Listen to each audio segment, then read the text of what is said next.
বিরিয়ানি খেতেছি, বিরিয়ানি ধরে যাবে তো। গরম গরম বিরিয়ানি ধোয়া উঠতেছে, কিন্তু আমি এগুলা খাইতে পারি না। কিন্তু আমি বিরিয়ানি পছন্দ না, বিরিয়ানি খাই না, বিরিয়ানি পুরো আমার ভালো লাগে না। আলু ভর্তা, টমেটো ভর্তা, ডাল হইলে পেট ভরে ভাত খাই।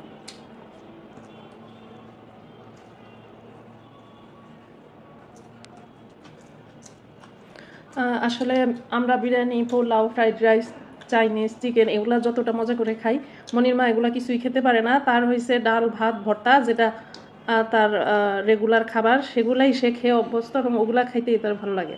তো এই যে বিরিয়ানিটা মনির মার কাছে খুব একটা মানে মজা মনে হইতেছে না, অনেক মজা হয়েছে, কিন্তু সে খাইতে পারবে না।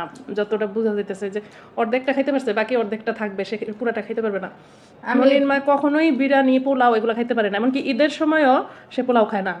ওই ঠান্ডা ভাত থাকলে বা ভাত রান্না করে সেই ভাত খায়, কিন্তু সে পোলাও টোলাও এগুলো খুব একটা খেতে পারে না।